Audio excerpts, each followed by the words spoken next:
Na vida existem apenas três certezas: a morte, que o Palmeiras não tem mundial e que o Corinthians, não importa a fase, não importa como esteja, não importa se esteja sol, chuva ou neve, vai ganhar do Vasco da Gama. Corinthians 3, Vasco da Gama, não tomamos nem conhecimento, 0, e a gente precisa conversar bastante sobre essa partida, passar algumas métricas aí do Campeonato Brasileiro, vitória importantíssimas nas condições aí que o Corinthians chegou na partida e dar um pouquinho mais de confiança pro decorrer da temporada. Muito importante, meu amiguinho e minha amiguinha, deixar o like aqui embaixo, clica no joinha aí, não cai seu dedo, não custa nada e só fortalece o nosso trampo, porque mostra pro YouTube que é um canal da hora, o YouTube vai lá e vai recomendar pra mais pessoas e mais pessoas vão chegar aqui pra poder trocar ideia com a gente. Outra coisa, caso você tenha condição de fortalecer financeiramente, aí tem a opção da nossa chave Pix aqui embaixo e tem o coraçãozinho que é o valeu, que a tua mensagem fica em destaque. Não esqueça de se inscrever aí no canal e se tornar membro ou membra, que vai ser sempre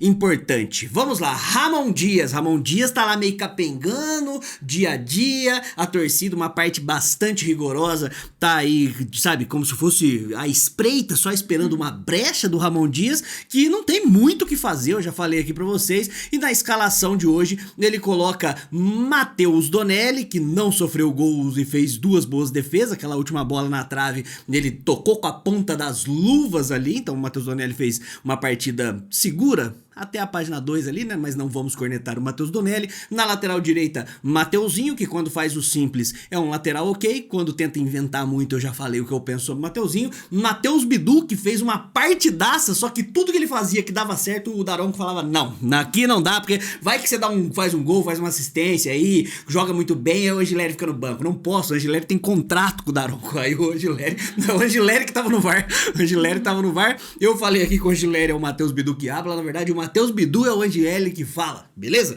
E aí o Matheus Bidu fez uma partida muito boa, né, fez um gol, foi anulado, deu assistência, foi anulado, tudo foi anulado porque o Angileri que tava no VAR. A dupla de zaga, André Ramalho e Félix Torres, pra mim fizeram dentro do arroz com feijão. A gente precisa ser bem honesto aqui também, porque o time do Vasco é um time que tecnicamente estava bem fraco e também estava com o time misto. Os caras entram com o time misto já tendo um time fraco.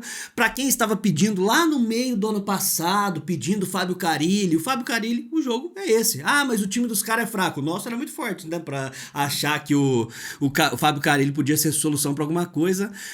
O Fábio Carille funcionou no Corinthians de uma maneira muito específica, num sistema muito específico, num momento muito específico e que é daí pro limbo, na minha opinião. E aí no meio campo, o Ramon Dias surpreende a gente porque entra com o Ranielli pra fazer um primeiro volante. Na verdade, quem acabou fazendo esse primeiro volante, porque a gente teve mais posse de bola, foi o Carrilho, que saía jogando de trás. Às vezes o Carrilho aparecia no meio dos dois zagueiros. Então ficou Ranielli, Carrilho e o Breno Bidon. E o Coronado, para a alegria de todos vocês, pediram o Coronado. Que bom, agora ele jogou muito tempo. Valeu a pena? Errou quase tudo que tentou. O Coronado não conseguiu andar em campo. Ele errava passe de 2 metros, passe de 3 metros, passe de 1,5 metro, caía, tomou um pisão no tornozelo ali que eu já pensei que ele ia sair naquele momento, ainda ficou mais um pouquinho ali pra aguentar ser o Highlander da ruindade dentro de campo. Muito mal aí o Igor Coronado mais uma vez. E na frente a dupla de ataque dos sonhos aí, Yuri Alberto, sorrisinho deslizante, e o nosso mano Memphis Depay, que também teve gol anulado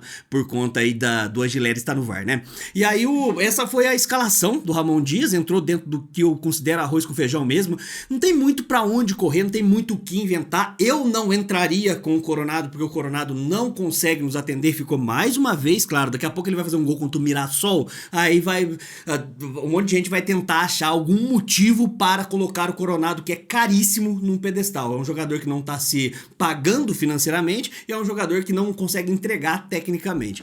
E aí o que a gente tem no banco é isso mesmo, ou olha pro Breno Bidon, ou de repente aí um Maicon e tal, é o que dá pra fazer. E acabaram as peças que eram pertinentes pra entrar, acabaram entrando. O Martinez eu acho que foi poupado, não sei exatamente o porquê, ficou no banco de reservas e depois entrou no segundo tempo e não entrou muito bem na partida de hoje o Martinez. Nível de jogo, como eu falei, fraco o Vasco tecnicamente, poucas ideias de jogo, não conseguia agredir o time do Corinthians, tanto que teve duas defesas do Matheus Donelli, uma foi quase no finalzinho que o maluco lá tocou rasteira, ele conseguiu fazer uma defesa rápida ali em 2 tempos, e a finalização no finalzinho que pega na trave, mas que ele tira na ponta dos dedos. O resto, se for bola cruzada, que ele consegue estar bem e consegue estar na bola, nada demais também. Vão tentar achar problema naquela bola que ele saiu meio esquisito, que foi falta em cima dele, mas pra mim, nenhum tipo de problema. E o Corinthians, bem tranquilo defensivamente, e com a bola conseguiu articular bem, conseguiu ter espaço pra caramba, nem todo jogo a gente vai ter esse espaço todo,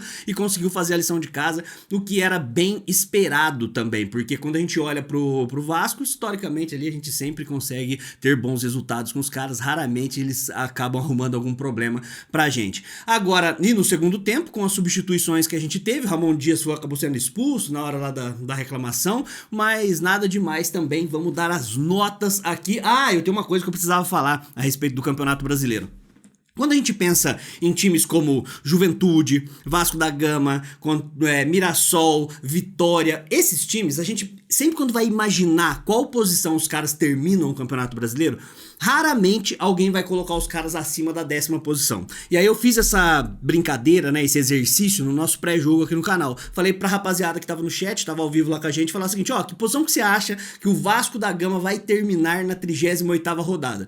Todo mundo lá, 14º, 13º, 17º, 18º, 12º, ninguém, absolutamente ninguém colocou o Vasco acima da 10ª colocação. Por que a gente faz esse exercício? Pra gente saber pelo que a gente tá brigando. Se a gente faz uma estimativa de que o Corinthians precisa estar ali, né, no final da temporada ele vai estar na 7ª, na 8ª colocação, às vezes uma pessoa mais otimista na 6ª, na 5ª, ou brigando num G4 da vida, a gente precisa fazer a lição de casa com os potenciais times que ficam na parte de baixo. E aí você não pode admitir em hipótese alguma, esses times como Mirassol, Vasco, Juventude, Vitória, etc., dentro de casa, você não pode perder nenhum pontinho. O empate seria um resultado muito ruim. A vitória é a lição de casa, a vitória é o básico, é o padrão contra o Vasco, como vai ser contra o Juventude, como vai ser contra esses outros times que eu falei. Quando a gente vai estipular esse tipo de exercício, a gente pensa o seguinte, e quando a gente for jogar com um time, o Atlético Mineiro, por exemplo, que a gente imagina que esteja ali numa 7ª, numa 8ª colocação também, né, briga mais ou menos pelas mesmas coisas nesse momento. A gente pensa que em casa a gente faz a nossa lição de casa e não tem a obrigação de levar um resultado muito positivo pra fora. No caso do Vasco, a gente precisa ganhar em casa e pontuar fora. A gente precisa fazer pontos fora de casa contra esses times, a gente precisa até pensar e cogitar uma vitória. Pense o seguinte, se os 10 times que ficam na parte de baixo a gente ganha dentro e fora, são 60 pontos. O time briga pelo título com 70, 75 pontos aí, com a parte de cima da tabela você vai compensando esse tipo de coisa. É bem simples se você for pensar disso. Agora, se você tiver uma visão mais pessimista e pensar, o Corinthians briga ali na parte de baixo, né? Briga da 10ª colocação para baixo. Aí contra esses times seriam jogos de 6 pontos, que levaria muito mais responsabilidade, não é nem questão de obrigação. E aí vamos aí para as notas, né? Comenta aqui embaixo as suas notas, eu sempre gosto de ler as notas de vocês reclamando das minhas, meu senhor, né? Vocês reclamam de tudo, exatamente.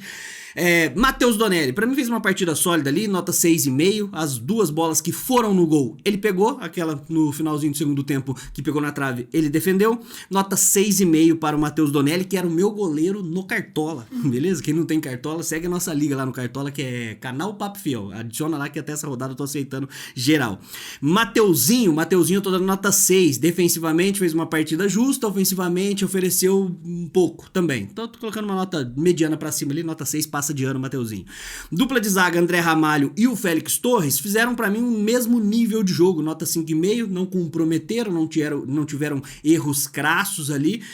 Mas por falar em erro crasso da Amazon Prime Video, né? Que é ter colocado a dupla Galvão Bueno e Luxemburgo, Gagá e Gogó ali. Meu Deus, que tristeza. O Galvão Bueno tava doido, maluco, completamente perdido. E o Luxemburgo não lembrava o nome de absolutamente nenhum jogador.